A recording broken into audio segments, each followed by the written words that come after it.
بسم الله الرحمن الرحيم ومن الناس من يقول آمنا بالله وباليوم الآخر وما هم بمؤمنين يخادعون الله والذين آمنوا وما يخدعون إلا أنفسهم وما يشعرون في قلوبهم مرض فزادهم الله مرضا ولهم عذاب أليم بما كانوا يكذبون وإذا قيل لهم لا تفسدوا في الأرض قالوا إنما نحن مصلحون ألا إنهم هم المفسدون ولكن لا يشعرون وإذا قيل لهم آمنوا كما آمن الناس قالوا ونؤمن كما آمن السفهاء ألا إنهم هم السفهاء ولكن لا يعلمون وإذا لقوا الذين آمنوا قالوا آمنا وإذا خلوا إلى شياطينهم قالوا إنا معكم إنما نحن مستهزئون الله يستهزئ بهم ويمدهم في طغيانهم يأمهون أولئك الذين اشتروا الضلالة بالهدى فما ربحت تجارتهم وما كانوا مهتدين مثلهم كمثل الذي استوقد نارا ولما أضاءت ما حوله ذهب الله بنورهم وتركهم في ظلمات لا يبصرون صم بكم عمي فهم لا يرجعون أو كصيب من السماء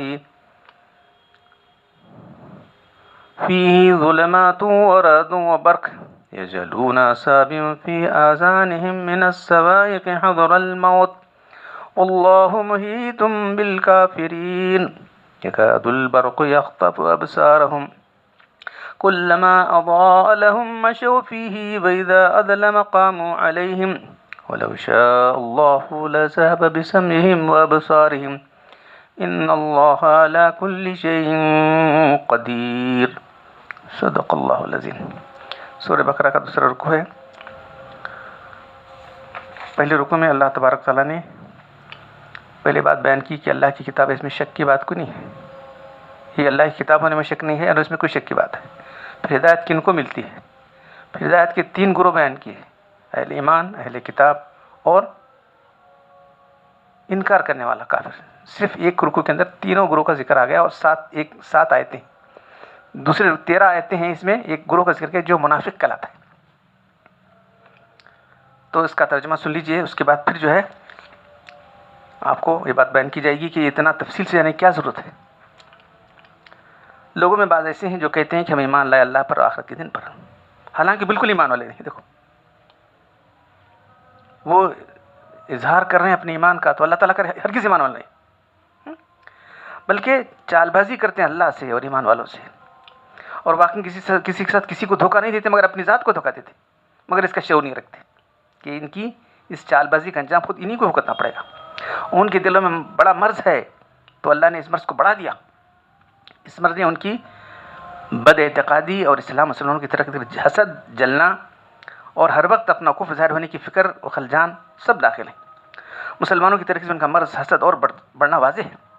ان کے لیے دردناک سزا ہے، اس وجہ کہ جھوٹ بولا کرتے ہیں، یعنی ایمان کا جھوٹا دعویٰ کرتے ہیں، اور جب ان سے کہا جاتا ہے کہ فساد مت کرو زمین میں تو کہتے ہیں کہ ہم تو اصلاحی کرنے والے ہیں۔ ان کی دور کی روش سے جب فتنے فساد واقع ہو جاتے ہیں اور کسی خیرخواہ نے پیمائش کی کہ ایسی کارروائیاں موجب فساد ہوتی ہیں، اس کو چھوڑ دو، تو یہ اپنے آپ کو بجائے مفسد کے مصلح بتاتے ہیں اور اپنے فساد کو صلاح سمجھتے ہیں۔ یاد رکھو بے شک یہی مفسد ہیں لیکن اس کا شعور نہیں رکھتے۔ یہ تو ان کی جہالت اور غباوت کا بیان ہے کہ اپنے عیب ہی کو ہنر سمجھتے ہیں۔ آگے دوسری جہالت کا بیان ہے کہ وہ دوسروں کے ہنر کو اپنے ایمان خالص کو عیب اور حقیر سمجھتے ہیں۔ جب ان سے کہا جاتا ہے کہ تم بھی اس طرح ایمان لاؤ جس طرح کہ دوسرے لوگ ایمان لائیں، کما امن الناس، اس کا اشارہ کسی صحابہ کرام کی طرف، جو مخلص لوگ ہیں تم بھی ویسے ہی ایمان لاؤ۔ تو کہتے ہیں کہ ہم اس طرح ایمان جس طرح بیوقوف لوگ ایمان لائیں۔ دیکھو جو سچے ایمان والوں کو بیوقوف کہتے ہیں لوگ، یاد رکھو بے شک یہی لوگ بیوقوف ہیں لیکن وہ اس کا علم نہیں رکھتے۔ یہ منافق ایسی کھلی بات بظاہر غریب مسلمانوں کے سامنے کر لیتے ہوں گے جو ان سے کسی کا کوئی اندیشہ نہ تھا، اور نام طور پر تو ایسے کفر اپنے کو چھپاتے پھرتے تھے۔ جب وہ ملتے ہیں منافقین ان سے جو ایمان لائے ہیں تو کہتے ہیں کہ ہم بھی ایمان لائے ہیں، اور جب خلوت میں پہنچتے ہیں اپنے شریر سرداروں کے پاس، شریر سرداروں کے پاس پہنچتے ہیں، لفظ شیاطین استعمال کیا ہے، وَإِذَا خَلَوْا شیاطین، شیاطین کا لفظ جو ہے شریر لوگوں کو، شریر شیاطین کے لیے، انسانوں کے لیے استعمال کیا جاتا ہے، جنوں کے لیے استعمال کیا جاتا ہے. تو جو شریر شیاطین تھے ان کے پاس جاتے ہیں، شریر سرداروں کے پاس جاتے ہیں تو کہتے ہیں ہم تمہارے ساتھ ہیں. وہاں جا کے ان کے ساتھ ان کی جو ہے ساتھ ہونے کا دعویٰ کرتے ہیں. ہم تو پھر مسلمانوں سے جو ہے مذاق کیا کرتے ہیں، بطور تمسخر کہہ دیتے ہیں کہ ہم ایمان لائیں، ورنہ ہم تمہارے ہم مشرب ہیں. اللہ ان کے اس مذاق کا جواب دیتا ہے، اللہ ان سے استہزاء کر رہا ہے، ان کے ساتھ ان کو ڈھیل دیتے چلے جا رہا ہے.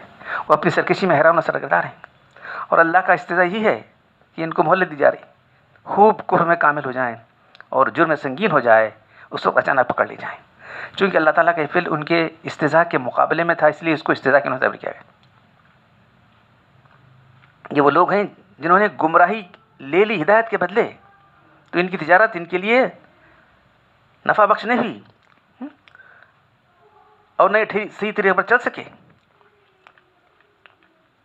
ان کو تجارت کا سلیقہ نہ ہوا، ہدایت جیسی قیمتی چیز کے بدلے میں گمراہی لے لی.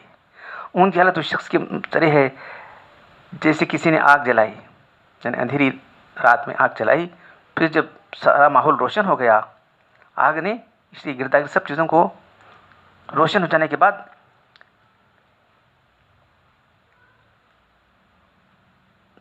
اللہ نے ان کی آنکھیں جب اسی حالت میں جب روشن ہو گیا کر دیا، آگ نے اس شخص کے گردار سب چیزوں کی اس حالت میں سلب کر لیا. اللہ نے ان کی روشنی کو، ان کی روشنی اللہ نے سلب کر لی، ان کو اندھیرے میں چھوڑ دیا، کچھ بھی نظر نہیں آتا. تو جس طرح یہ شخص اور اس کے ساتھی روشنی کے بعد اندھیرے میں رہ گئے، اس طرح منافقین حق واضح ہو کر سامنے آنے کے باوجود بھی گمراہی کے اندھیرے میں جا پھنسے. جس طرح آگ جلانے والوں کی آنکھ کان زبان اندھیرے میں بیکار ہو گئے، اس طرح گمراہی کے اندھیرے میں پھنس کر ان کی حالت ہو گئی کہ وہ بہرے ہیں، گونگے ہیں، اندھے ہیں، ابھی رجوع نہیں لوٹ کر نہیں آئیں گے کہ ان کے حق میں جو کہ ان کے حواس حق کو دیکھنے سننے سمجھنے قابل نہ رہے. یہ تو مثال منافقی تھی جو پوری طرح کفر پر جمے ہوئے تھے، کبھی بھی ان کے دل میں ایمان کا خیال نہیں آتا. آگے وہ منافقین ہیں جو تردد میں تھے، مذبذبین تھے، کبھی اسلام کی حقانیت کو دیکھ کر ان کا دل دفتا، پھر جب غرض نفسانی کا غلبہ ہوتا تو ادھر چلے جاتے. ان کی مثال ایسی سے آسمان سے بارش ہو رہی ہو، اس میں اندھیرے بھی ہو اور رعد اور برق بھی ہو، جو لوگ اس بارش میں چل رہے ہوں وہ ٹھونس لیتے ہیں اپنی انگلیاں کانوں میں کڑک کے سبب سے، کہیں موت کے اندیشے سے. اللہ تعالیٰ یہ آتا کہ بے کافروں کا گو برق کی حالت یہ معلوم ہوتا ہے کہ ابھی ان کی بینائی اچک لے جائے. ذرا ان کو روشنی کی چمک معلوم ہوئی تو چلنے شروع ہو جاتے ہیں روشنی کے اندر. جب تاریکی چھا جاتی ہے تو کھڑے کھڑے رہ جاتے ہیں. اللہ تعالیٰ ارادہ کرتے تو ان کے بھی کان آنکھ سب سلب کر لیتے. بلا شبہ اللہ تبارک تعالیٰ چیز پر قادر ہے.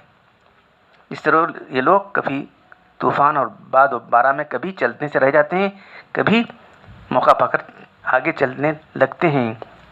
یہی حال یہ متردد منافقین کا ہے. تو ایک بہت اہم گروہ جو مسلمانوں کے ساتھ رہتا ہے وہ منافقین کا ہے. اس کو جاننا بہت ضروری ہے. بہت تفصیل کے ساتھ جو ہے قرآن کے اندر ان کا حال بیان کیا گیا ہے.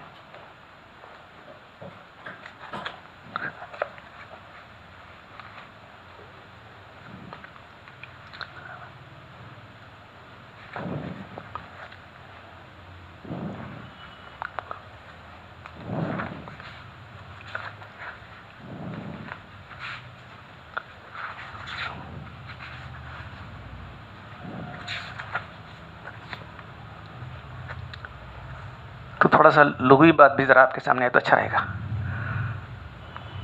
منافقین جو بظاہر مسلمان لغت سے بیان کر رہا ہوں، قاموس القرآن جو قرآن کی لغت ہے،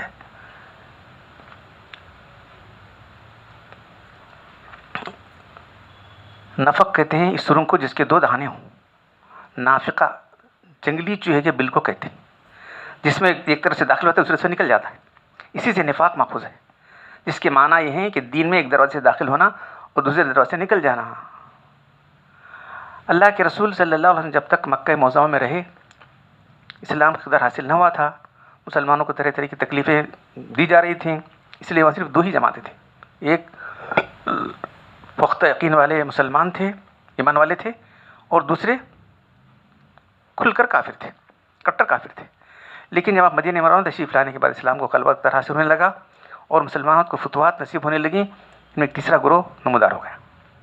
یہ وہ لوگ تھے جن کو اسلام کی حقیقت پر اعتقاد نہ تھا، تاہم اتنی جرات بھی نہیں تھی اس بڑھتی ہوئی طاقت کے مقابلے میں بن کر آ جائیں۔ انہوں نے یہ پالیسی اختیار کی کہ بظاہر مسلمانوں میں شامل رہیں اور در پردہ کافروں سے ساز باز رکھیں، اس لیے یہاں فرمایا گیا وَإِذَا لَقُوا الَّذِينَ آمَنُوا قَالُوا آمَنَّا، یہ مولانا سے ملتے ہیں تو کہتے ہیں کہ ہم ایمان لائے۔ وَإِذَا خَلَوْا إِلَىٰ شَيَاطِينِهِمْ، اور جب اپنے شیاطین یعنی سرداروں سے ملتے ہیں تو کہتے ہیں ہم تمہارے ساتھ ہیں، ہم مسلمان صرف مذاق کرتے ہیں، ان کو بیوقوف بناتے ہیں۔ ان میں سے بعض تو تھے جو پکے کافر تھے۔ تو اصل میں علامہ نشکشہ رحمۃ اللہ اور ہمارے مفسرین نے لکھا ہے کہ یہ گروہ کفار کا گروہ تھا، منافقین کے مسلمانوں گروہ میں شامل نہیں ہے، یہ اچھا سمجھنا چاہیے۔ اللہ تعالیٰ خود کہہ رہے ہیں، دعویٰ کرتے کیا ہے، وَمِنَ النَّاسِ مَن يَقُولُ آمَنَّا بِاللَّهِ وَالْيَوْمِ الْآخِرِ، ہم ایمان لائے اللہ پر آخرت پر، وَمَا هُمْ اسی آیت میں ہو دوسری آیت نہیں، ان کے بیان کے بعد ہی، ان کی اقرار کے بعد ہی وما، وہ ہرگز ایمان والے نہیں، دیکھ رہے ہیں آپ۔ اسی طرح سورہ منافقون کے اندر ایک صورت اللہ نازل فرمائی، کئی مقامات پر، اکثر سورہ مدنی صورتوں کے اندر سورہ نساء ہے، سورہ مائدہ ہے، پھر اس کے بعد سورہ توبہ ہے، وہاں تو میں سمجھتا ہوں 4-5 رکوع ذکر ہے وہاں پر ہے۔ ایک صورت اللہ تعالیٰ نے منافقین سورہ نفاق نازل فرمائی، تو وہاں ان کے اقرار کا ذکر ہے۔ یہ کیا اقرار کرتے ہیں منافقین؟ اذا جاءک المنافقون قالوا نشهد انک لرسول اللہ، منافق کے پاس آتے ہیں تو کہتے ہیں کہ ہم اس بات کے آپ اللہ کے رسول ہیں، واللہ یعلم انک رسولہ، بے شک اللہ جانتا ہے بے شک آپ اللہ کے رسول ہیں، یعنی آپ سچے رسول ہیں۔ واللہ یشہد ان المنافقین الکاذبون، اللہ اس بات کی گواہی دیتا ہے، وہ کیا کہہ رہے ہیں کہ ہم گواہی دیتے ہیں کہ آپ اللہ کے رسول ہیں، اللہ گواہی دیتا ہے کہ یہ جھوٹے، دیکھ رہے ہیں ان کے تمام اقرار جھوٹے، دل میں اقرار نہیں ہے، تصدیق نہیں ہے۔ اسلام کے زمانے دعوے سے ان کا مقصد صرف یہ تھا کہ مسلمانوں کے ہاتھ سے اپنی جان و مال کو محفوظ رکھنا ہے۔ دیکھ رہے ہیں طاقت بڑھ رہی ہے، ان کو اقتدار حاصل ہو رہا ہے۔ ہاں، جب مسلمانوں کو فتح حاصل ہو تو مال خونیت میں شریک ہو جائیں، نیز جب موقع ملے تو دشمن اسلام کو مسلمانوں کے روز سے آ کر دیں۔ بعض وہ تھے جو نہ کفر پر رسو رکھتے تھے نہ اسلام پر، جب صداقت اسلام کے دلائل مسلمانوں کی سامنے تھی تو اسلام کی طرف ذرا جھکنے کا ہوتا، اور جب ایثار و قربانی کا مطالبہ تھا تو پھر دور چلے جاتے تھے، کفر میں چلے جاتے تھے۔ تو سورہ بقرہ کے رکوع نمبر 2 میں مثلاً کا مسئلہ قد نارا میں پہلی قسم کے منافقین اور کسب من السماء میں دوسرے قسم کے منافقین کا ذہنیت کا تصویر کھینچی گئی۔ مسلمانوں کے ان بغلی گھونسوں، مارے آستین کہتے ہیں، مار سانپ، آستین کے سانپ تھے لوگ، جتنا نقصان ان سے پہنچا ہے کھل کر کفر سے نہیں پہنچا، کھل کر کفر سے آدمی مقابلہ کرتا ہے، جو لوگ کفر کرنے والے ہیں ان سے آدمی کھل کر مقابلہ کرتا ہے۔ یہ لوگ اندر رہتے تھے، اندر رہ کے سب ایسی کرتے تھے، بغلی گھونسے۔ فرمایا ان بغلی گھونسوں سے سخت تکلیف پہنچتی رہی، خصوصاً قسم اول کے منافقین سے۔ چنانچہ احد میں، جنگ احد کے اندر جو ہے عبداللہ بن ابی جو منافقین کا سردار تھا، بظاہر اسلام قبول کر لیا، دیکھ کر کیا کر سکتے ہیں، پوری قوم قبول کر لیے، بیٹا قبول کر لیا، کیا لو، اس نے کہا کہ اب لڑنا مناسب نہیں تھا، لیکن صحابہ کرام کی جو ہے مشورہ ہو گیا، اس بات پر فیصلہ ہو گیا کہ یہ لڑنا ہے، کھل کر لڑنا ہے۔ تو انہیں ہماری بات نہیں مانی تو نکل کر چلا گیا، اپنی 1/3 لوگوں کو لے کر چلا گیا۔ اس سے بعض لوگوں کو بہت کم یہ ہونے لگی، تشویش ہونے لگی کہ بھئی ہماری فوج کا ایک حصہ چلا گیا۔ جنگ احد میں، جنگ احزاب میں بھی یہ لوگ بہت اللہ کے رسول کو بہت تکلیفیں دیتے رہے۔ انہوں نے عین وقت مسلمان کو دکھا دیا، وہ بھی نہیں، عین وقت میں کافروں کو جمعیت کو تقویت پہنچائی۔ غزوہ تبوک میں جو مسلمانوں کے لیے سخت پریشانی کا زمانہ تھا، بہت بڑی دنیا کی سب سے بڑی طاقت قیصر روم سے مقابلہ تھا، گرمی کا زمانہ تھا، ہاں سخت تنگی، معاشی تنگی کا زمانہ تھا، اور فدائین اسلام اپنی جان لگا رہے تھے۔ یہ مرکز اسلام میں سازشوں میں جال بچھا رہے تھے۔ ایک ابو عامر یہودی کے نام سے ایک مسجد بنائی تھی، مسجد زرار، چونکہ بدبختوں نے اسلام کی جڑوں پر تیشہ لگایا، اس لیے ان کے لیے فرمایا گیا۔ تو سورہ نساء میں فرمایا کہ ان المنافقین فی الدرک الاسفل من النار، بے شک منافقین دوزخ کے سب سے نچلے تک ڈالے جائیں گے۔ سب سے سخت عذاب ان کو ہونے والا ہے منافقین کو. جو لوگ خدا سے عہد باندھ کر توڑیں, دین کے معاملے جھوٹ بولیں, معاشرتی معاملات میں زندگی میں کب صادق ہو سکتے ہیں؟ صادق العہد کب ہو سکتے ہیں لوگ؟ نہیں ہو سکتے. چنانچہ افطرا پردازی, بشنام ترازی, بدعہدی, بے ایمانی ان کا کریکٹر بن گیا تھا. صحیح ہے ان کی حدیث میں ہے, تو آگے انشاءاللہ تعالیٰ میں بیان کروں گا حدیث کی روشنی کے اندر کہ منافقین کے اعمال کیا کیا ہوتے ہیں. اب یہاں صرف لغت بیان کر رہا ہوں, لغت کی تشریح. تو اللہ کے رسول نے فرمایا ارب من کن فی کان منافقا خالصا ومن کانت فی خلۃ منہن کانت فی خلۃ من حتی یدعها اذا اوتمن خان. جب امانت دی جائے تو امانت میں خیانت کرے. وَإِذَا حَدَّثَ كَذَبَ, جب بات کرے جھوٹی بات کرے. وَإِذَا عَاهَدَ غَدَرَ, جب کوئی وعدہ کرے, عہد و پیما کرے تو اس کو توڑ ڈالے. وَإِذَا خَاصَمَ فَجَرَ, اور جب کوئی جھگڑا کرے تو بد زبانی پر توڑائے. تو یہ ان کی نشانیاں تھیں, اصل دل میں ایمان نہیں تھا ان کے. یہاں سوال ہے کیا ہر وہ شخص جس میں خصلتیں پائی جائیں منافق ہوگا؟ اگر ایسا ہے تو مسلمانوں کی اخلاقی پستی کے زمانے میں شاذ و نادر کوئی حدیث کی عزت سے بچ سکتا ہے, مسلمان کہلا سکتا ہے. اس کا جواب دیا جاتا ہے کہ منافق خالص وہی ہو جو ان خصائل کو جائز بھی سمجھتا ہو. جس ان حرکات کو ناجائز سمجھتے اس کا مرتبہ سے منافق, عملی منافق کہہ سکتے ہیں. ایک تو عقیدے کا نفاق ہے, اصل میں نفاق عقیدے کا ہی ہوتا ہے, اس کی وجہ سے عقیدے کی نفاق سے ایسی چیزیں ظاہر ہوتی رہتی ہیں, ایسے عمل. منافق جو کفر کا بدترین درجہ ہے اعتقادی نفاق. یہ خصلتیں نفاق کی علامتیں ضرور ہیں, اور علامت کسی چیز کی پہچان کا ذریعہ ہوتی ہے, اس لیے علت و سبب نہیں ہوتی. علت پائی جائے تو معلوم کا پایا جانا ضروری ہے, بلکہ اصل شے کا وجود پہلے ہوتا ہے اور اس کے بعد جو ہے علامتیں بعد میں متحق ہوتی ہیں. لہٰذا جس شخص کے اندر علامتیں پائی جائیں اگر وہ عقیدتاً بھی اصولوں کا منکر ہوگا, ان مسائل حلال سمجھتا ہو تو واقعی منافق ہے, ورنہ کہا جائے گا اس کے اندر نفاق کے اوصاف ہیں. اس طرز کا عمل منافقانہ ہے, تاہم اسے منافق نہیں کہا جائے گا. علامہ ابن تیمیہ کی تحقیق کے مطابق نفاق کی خصلتیں نہیں بلکہ کفر کی خصلتیں مسلمانوں میں پائی جا سکتی. تو یہ لغت کی تشریح ہے کہ جو ہے منافق کس کو کہتے ہیں.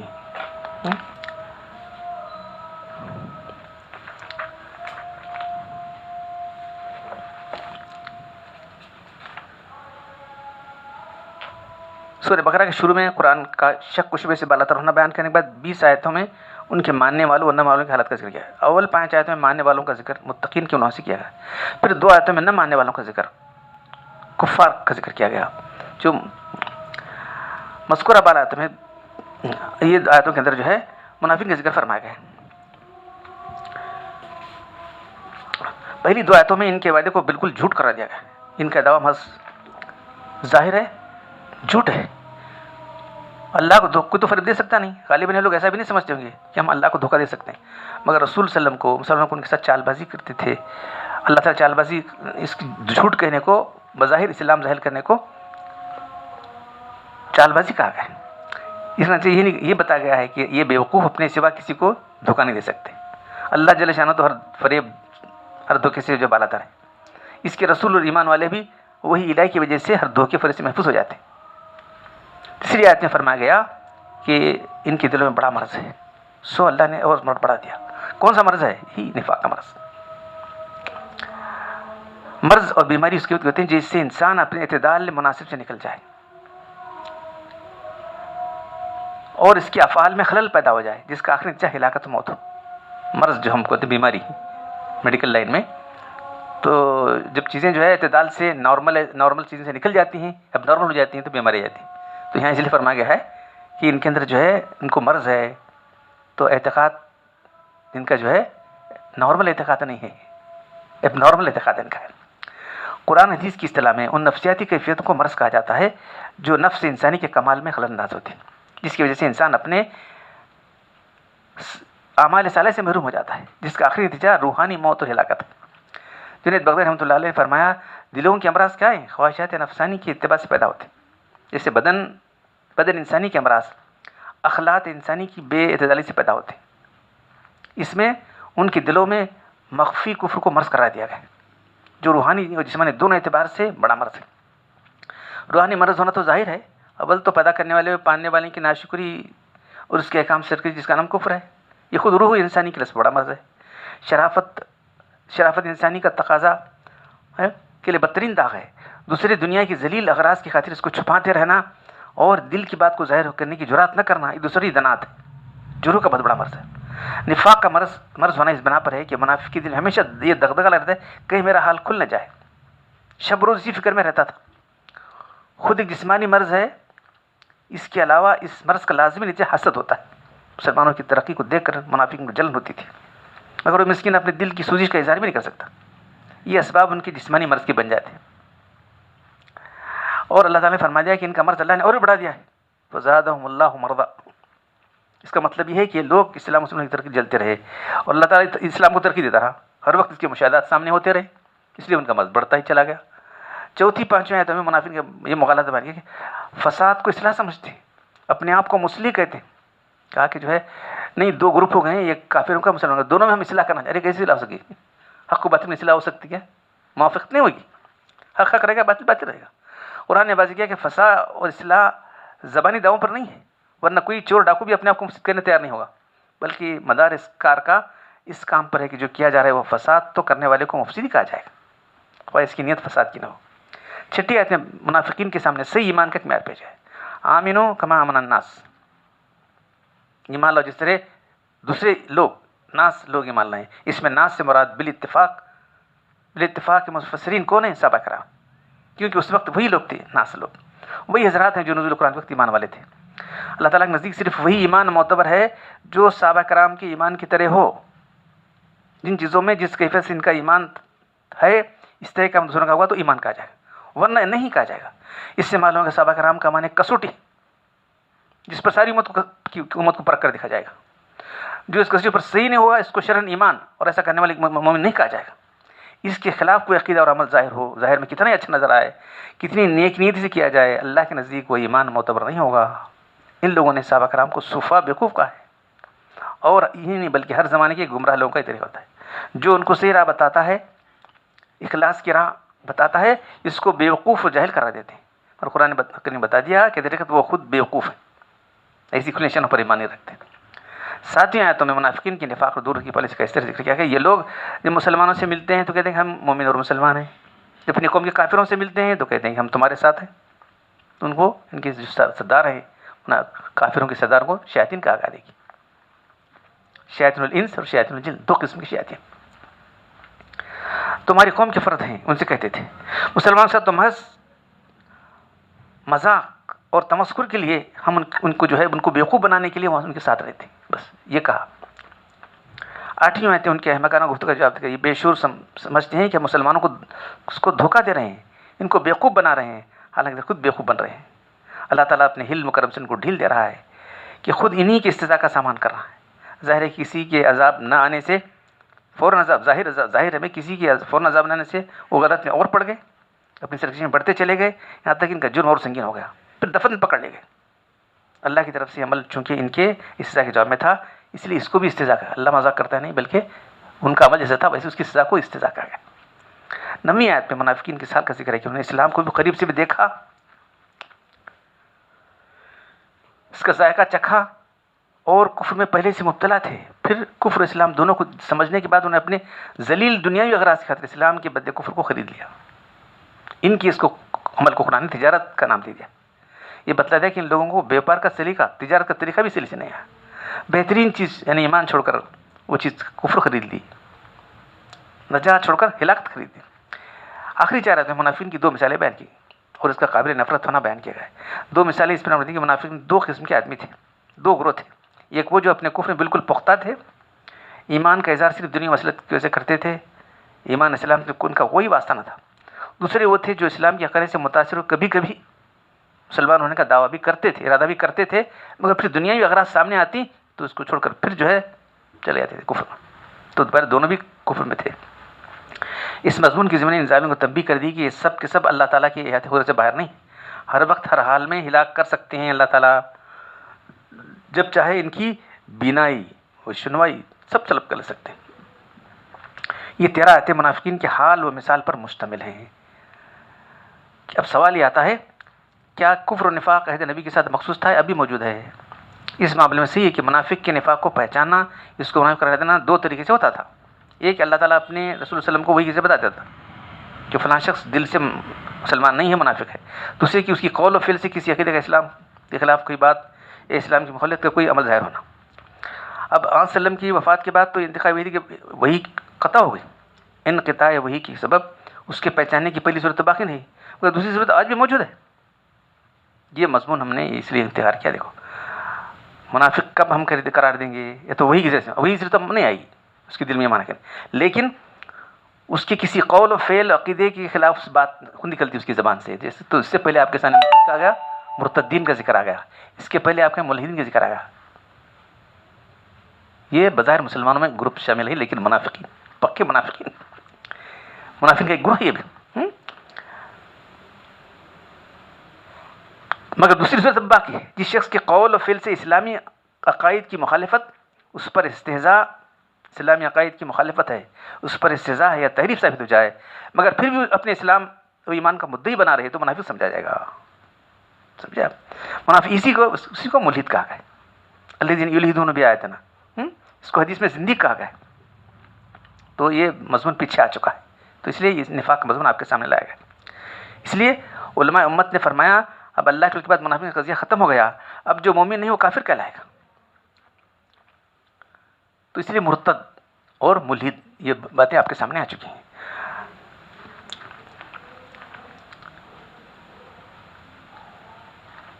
ایمان و کفر کی حقیقت کیا ہے؟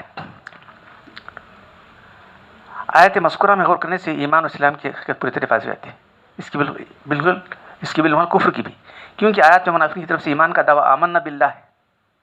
قرآن کریم ان کے دعوے گما کرے ہمیں اللہ پر ایمان لائے، آخرت پر ایمان لائے، رسول پر ایمان لائے، لیکن اللہ تعالیٰ کرے ہر کسی ایمان والے نہیں. دیکھو تو کیا بات ہے؟ دل کی تصدیق، ایمان کی ڈیفینیشن کیا ہے؟ ہمارے ائمہ کی طرف سے جو ہے جو ڈیفینیشن ہے نا، تعریف، ایمان کی تعریف کیا ہے؟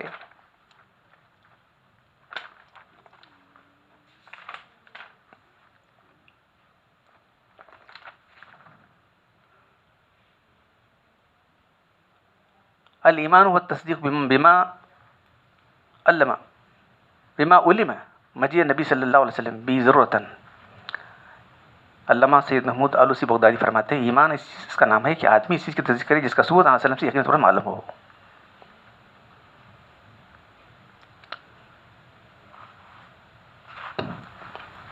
تو مختلف لوگوں نے تعریف کی ہے، تو صرف دو چیزیں آ جاتی ہیں. ایک تو یہ امام محمد نے تعریف کی تصدیق النبی بما جاء به ما تبرئ زمی ما سوا.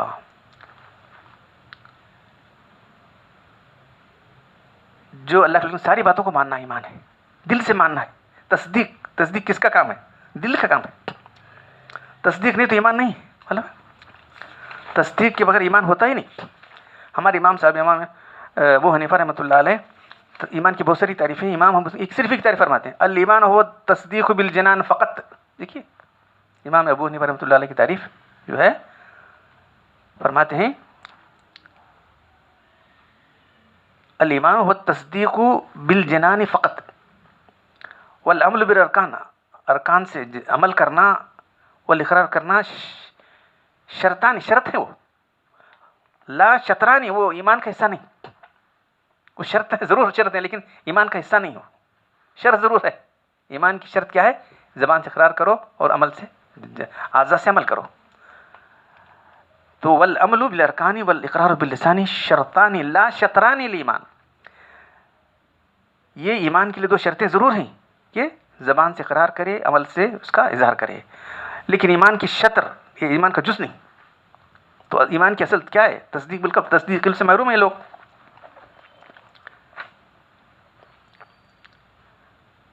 قرآن کی اصطلاح میں ایمان ہو جس کا آ چکا ہے وقیل آمنوا کما الناس، استعمال ہو کہ ایمان کا دعویٰ صحیح غلط جانچنے کے لیے صحابہ کرام کا ایمان ہمارے لیے کسوٹی. کوئی شخص قرآن عقیدے کا مفہوم، قرآن تشریح یا رسول وسلم کی تشریح کے خلاف قرار دے میں تو اس عقیدے کو مانتا ہوں، تو یہ شرعاً ماننا معتبر نہیں. جیسا کہ آج کل قادیانی گروہ کہتا ہے ہم بھی عقیدے ختم نبوت کو مانتے ہیں، مگر اس عقیدے میں رسول صلی اللہ علیہ وسلم کی تصریحات اور صحابہ کرام کے ایمان سے بالکل مختلف تحریف کرتے ہیں. غلام احمد کی نبوت کے لیے جگہ نکالتے ہیں. تو اس لیے وہ ہرگز ایمان والے نہیں.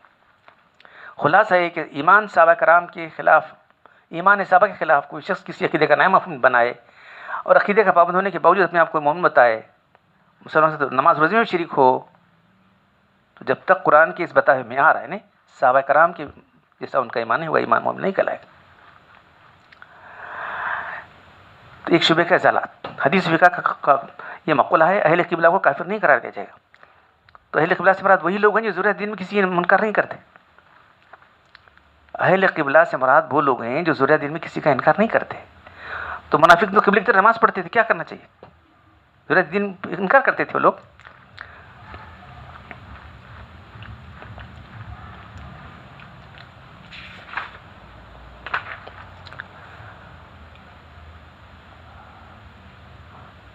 یا منافق نے قول آمنا باللہ والیوم الآخر پر غور کیجئے کہ یہ لوگ پہلے درجے کے کافر ہونے کے باوجود بھی اپنی دانش میں جھوٹ بولنے سے اجتناب کرتے، کیونکہ دعوی ایمان کے لیے صرف اللہ اور رسول پر ایمان لا کرتے ہیں، ایمان بالرسول کا ذکر نہیں کرتے تھے، جھوٹ ہو جائے. اس لیے معلوم ہے کہ جھوٹ ایسی گندی اور گناہونی چیز، کوئی شریف آدمی خواہ کافر فاسق جھوٹ بولنا پسند نہیں کرتا. انبیاء اولیاء کے ساتھ برا سلوک کرنا، اللہ سے برا سلوک کرنا ہے. اس کے بعد کیا فرمایا؟ آیات مذکورہ میں منافقین کا ایک حال بتایا کہ یخادعون اللہ، یہ لوگ اللہ کو دھوکہ دینا چاہتے ہیں، اور والذین آمنوا، ایمان والوں کو دھوکہ دینا چاہتے ہیں. حالانکہ کوئی منافقین میں شاید ایسا نہ ہوگا اللہ کو دھوکہ دینے کا ارادہ رکھتا ہو. حقیقت میں یہ لوگ اللہ کے رسول کو اور مومن کو دھوکہ دینا چاہتے تھے. تو ان کی اللہ کے رسول کو ایمان والوں کو دھوکہ دینے کو اللہ کہا کہ یہ اللہ کو دھوکہ دینا ہے. یہ بتلا دے کہ جیسے اللہ تعالیٰ کے کسی رسول یا ولی کے ساتھ کوئی معاملہ کرتا ہے، اللہ کے ساتھ ایسا معاملہ کرنے والا سمجھا جائے گا. دوسری طرف صلی اللہ علیہ وسلم کی رفعت شان کی طرف اشارہ کر دیا کہ آپ کی شان میں کوئی گستاخی کا ایسا جرم ہے جیسے اللہ کی شان میں گستاخی. تو یہ جھوٹ کا وبال فی قلوبہم بما کانوا یکذبون فرمایا گیا کہ ان کے دل میں مرض ہے، اللہ نے اس مرض کو بڑھا دیا. صلاح اور فساد کی تعریف اور مفسد مسلم کی پہچان کیا ہے؟ آیات مذکورہ میں گزر چکا ہے کہ جب کوئی منافقین سے کہتا ہے کہ اپنے رفاق کی زندگی میں فساد مت پھیلاؤ، بڑے زور سے تاکید کرتے ہیں کہ انما نحن مسلمون، انما نے حسر و تاکید کے لیے فرمایا کہ ہم تو صرف اصلاح کرنے والے ہیں. تو قرآن نے فرمایا کہ نہیں، اللہ خوب سن لو، یہی لوگ مفسد ہیں. ایک یہ منافقین کی حرکات در کے زمین میں فساد نہ پھیلنے کا ذریعہ تھے. دوسرے کہ منافقین فتنہ و فساد پھیلانے کی نیت سے کام نہ کرتے ہو، لیکن فساد پھیلتا تھا، لیکن ان کو شعور نہیں تھا. تو ایمان سے امن آتا ہے اور کفر سے فساد پھیلتا ہے. وہ یہ کہ زمین میں فتنہ فساد جن سے پھیلتا ہے، کچھ ایسی چیزیں جن کو ہر شخص فتنہ سمجھتا ہے، قتل، غارت گری، چوری، دھوکہ، ہر سمجھدار کو فساد سمجھتا ہے اور ہر شریف سے بچنے کی کوشش کرتا ہے. کچھ ایسی چیزیں ہیں جو بظاہر فتنہ فساد نہیں ہوتی، مگر ان کی وجہ سے انسانوں کے اخلاق برباد ہوتے ہیں. اخلاق گراوٹ سارے فتنوں کی فسادوں کے دروازہ کھول دیتی ہے. یہ منافقین کا حال تھا، جھوٹ. ہاں، تو منافقین جھوٹ بولتے تھے، بدعہدی کرتے تھے، خیانت کرتے تھے. یہ تو بہت بڑے بڑے گناہ ہیں.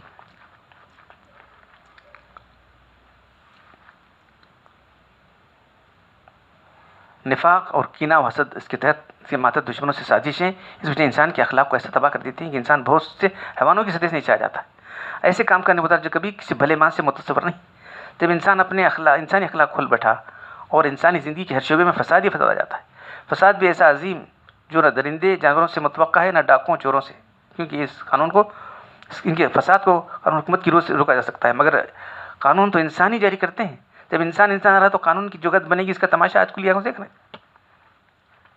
ہر شخص محکمہ اور ادارے میں دیکھتا ہے آج دنیا کا تمدن ترقی پذیر ہے. تعلیم و تعلم کے اداروں کا جال گاؤں پھیلا ہوا ہے. تہذیب کے الفاظ ہر شخص کی زبان پر ہیں. قانون سازی کی مجلسوں کا بازار، تنقید و تنفیذ و قانون کے بے شمار ادارے اربوں روپے خرچ کر رہے ہیں. دفتری الزامات کی بھول ہیں، مگر جرائم اور فتنے روز بروز بڑھ جا رہے ہیں. اس کی وجہ سے کچھ نہیں، قانون خود کار مشین نہیں ہوتا، اس کو انسان چلاتے ہیں. جب انسان اپنی صنعت کھو بیٹھا تو اس فساد کا علاج نہ قانون سے ہو سکتا ہے، نہ حکومت اور محکموں کے چل سکتا ہے. انسانیت کے عظیم ترین محسن نے نبی صلی اللہ علیہ وسلم نے تمام طور فرمایا کہ انسان کو صحیح معنوں انسان بنائے، پھر فساد جرائم کی خود بھی ختم ہو جائے گی. نہ پولیس کی ضرورت رہے گی، نہ عدالتوں کی اس پھیلاؤ کی ضرورت جو میں پایا جاتا ہے. جب تک دنیا کے جس سے میں آپ کی تعلیمات پر آپ کی تعلیمات ہدایت پر عمل ہوتا رہا، دنیا نے وہ امن دکھائی جس کی نظیر پہلے نہیں ملی. ان کی تعلیمات کو چھوڑنے کی بات جو متوقع ہے. تو آج جو ہے جو فتنہ اور فساد ہے یہ نفاق کی وجہ سے ہے. تو یہ تمہید ہے انشاءاللہ تبارک و تعالیٰ. منافقین کے بہت سے احوال آپ کے سامنے آئیں گے. تو یہ اس لیے سنائے جا رہے ہیں کہ ہم کو اس سے بچنا ہے. ہم کو ان سارے احوال سے، ایسے عقیدوں سے، ایسے اعمال سے بچنا ہے. تو جو تقسیم کی گئی ہے، ایک اعتقادی نفاق ہے، ایک عملی نفاق ہے. تو بہت سارے، اب تو بہت سارے عقیدے بھی ہمارے بہت سارے خراب ہیں، اور اعمال میں تو بہت ساری کوتاہی ہیں. عمل میں بہت سی بدعملیاں شامل ہیں. تو انشاءاللہ تبارک اللہ آپ کے سامنے آئے گی. تو قرآن میں جو ہے بہت تفصیل کے ساتھ مدنی سے جگہ جگہ ہے. سورہ توبہ کے اندر رکو نمبر 6 سے لے کے آخر تک جو ہے منافقین کا ذکر ہے.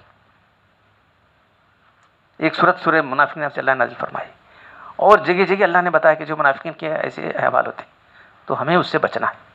جو بیماریاں اور بیمار ایسے ہوتے ہیں، بیماریاں ایسی ہوتی ہیں، تو ہم کو بچ کر، صحت تو ایک ہی رہے گی، بیماریاں بہت رہیں گی. یہ کیا بول رہے صاحب، آپ ایک بار مرتد کا ذکر کرتے ہیں، کہ ملحد کا ذکر کرتے ہیں، الحاد کا ذکر کرتے ہیں، کہ ارتداد کا ذکر کرتے ہیں، کہ نفاق کا ذکر کرتے ہیں. تو بیماریاں بہت ہیں، صحت تو ایک ہی ہے. تو اللہ تعالیٰ مجھے آپ سب لوگوں کو صحت روحانی یعنی صحیح ایمان نصیب فرمائے. تمام قسم کے کفر سے، نفاق سے، ارتداد سے، الحاد سے بچا کر جو ہے ہمیں عالم آخرت کو پہنچایا ہے. سبحان ربک رب العزت عما یصفون وسلام علی المرسلین والحمد للہ رب العالمین.